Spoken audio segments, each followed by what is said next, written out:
Mike, NoStressMike.com, part 4. I think it's part 4. My woman.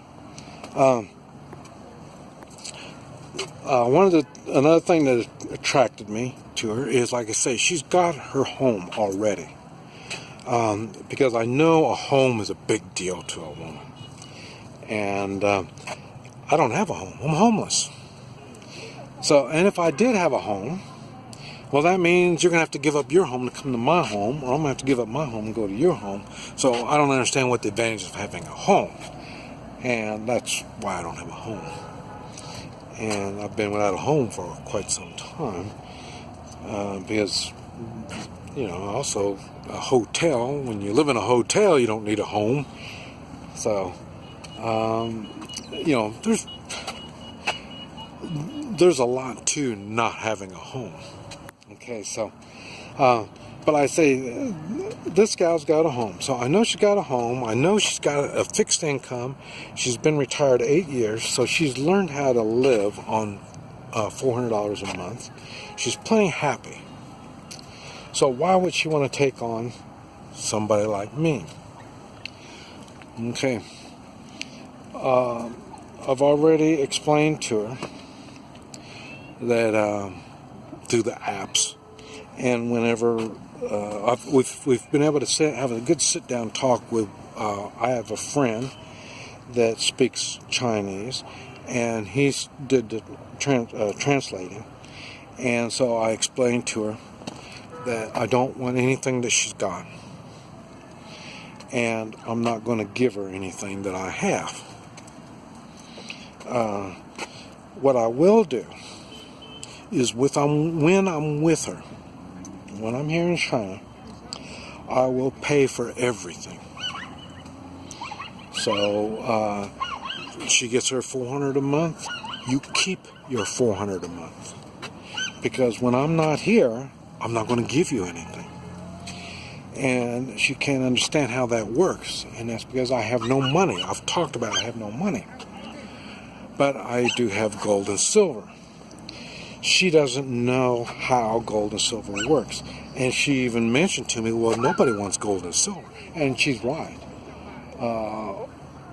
With her friends, they don't have gold and silver. And when I give them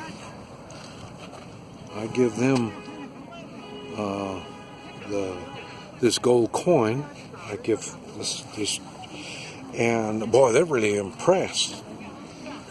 And so that's because they don't know what, and it's not gold, but it's just a cool coin. And she's right, they don't know. And that's because they're all on the financial lower class. And now whenever I still cross paths with people that are on the upper end, they all know what gold and silver is. And so I know where to buy more gold and silver. I know where to sell it here in China. She didn't. She had no idea about any of it. She didn't even know it existed. She thought it was all in necklaces and bracelets and rings and stuff like that. She's slowly learning what it is. She doesn't know how to use it, but she's learning what it is. And she doesn't realize the value of it. Only the value that she realizes is how much an ounce. And she's still learning what an ounce is in gold and silver. So, these are some of the things that I'm going to have to deal with. I know. Now, I don't need any of it here in China right now, but that's what gold and silver is for. It's not for what you can do with it now. It's for when you really need it. And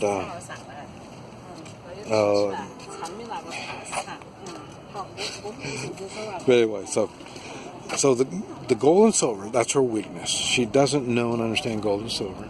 She doesn't know how to run a computer. And I'm not sure what to expect from her actions in the way of her class. I can see she tries to act better. She stopped littering. Low-class people litter. She stopped the littering. Now, since we got control of the asthma, she starts watching her spitting. I made a video about all this stuff. Because like I say, as I learn stuff, I share this stuff with you. And, I say she's trying. And the thing is, I've got a thing is, I don't like to make anybody do anything. All my employees, I don't make them do things. They have to be smart enough to figure out if they do this a better way, their work will be easier, they'll get more done, they'll make more money. I don't need to tell them. Otherwise, you'll sit around holding everybody's hand trying to get them to do the stuff. But like I say, I don't hold people's hands. And this is one of the things that she's trying to figure out.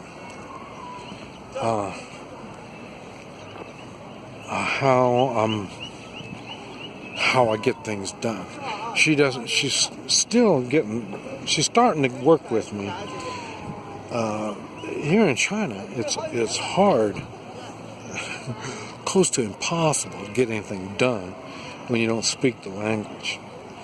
So she's starting to figure out I do get things done. She hasn't figured out how I do it, but she does know I do get things done. Another thing that's a benefit for me here in China is I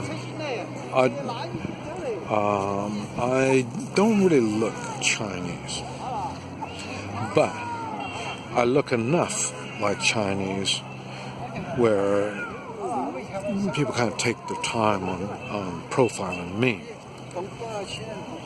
Now, and I've mentioned in China, foreigners are a second class. They're down.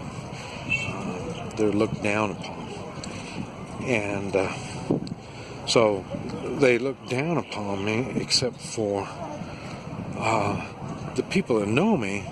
Boy, he's a nice guy.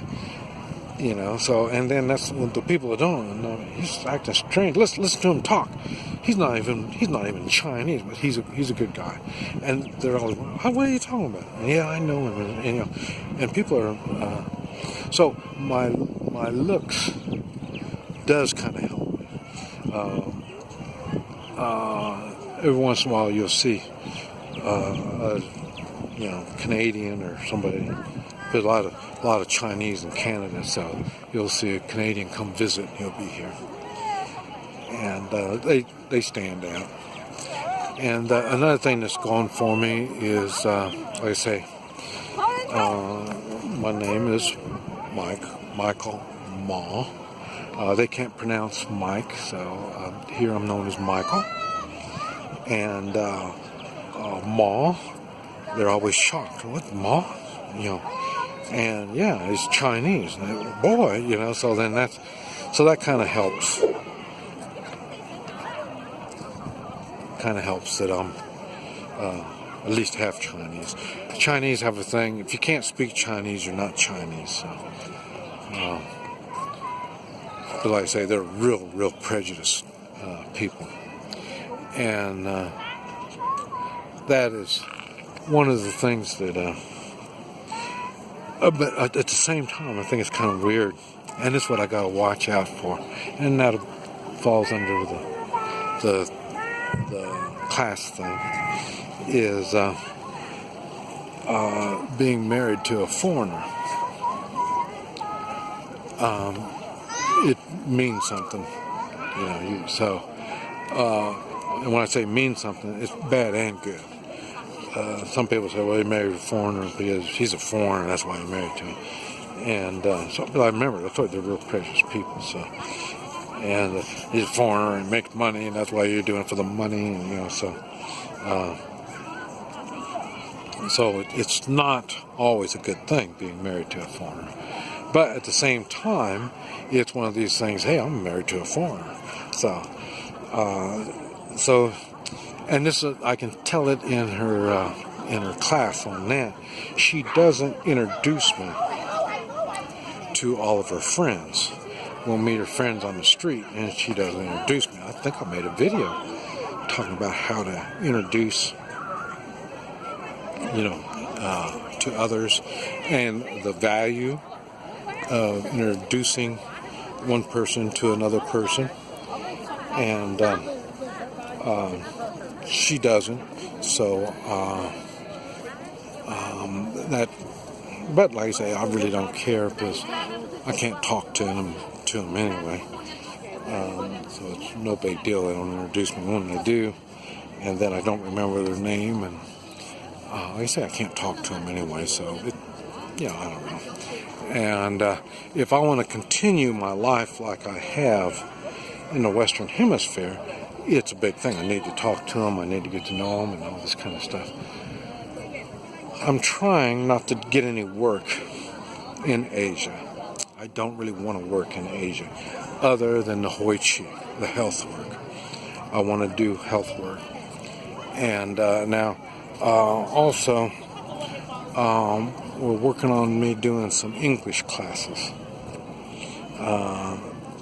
It's not easy to get a working visa, so that's going to be a problem. But she has introduced me to somebody, and I will be doing a little bit of part-time, so they want to see me and see how I work. And my English classes isn't just English. It's teaching English. It's teaching English and the etiquette that goes along with speaking English. And so that's one of the things I'll be teaching on this thing. Anyway, let's shut down now and start another one. This is Mike, NoStressMike.com.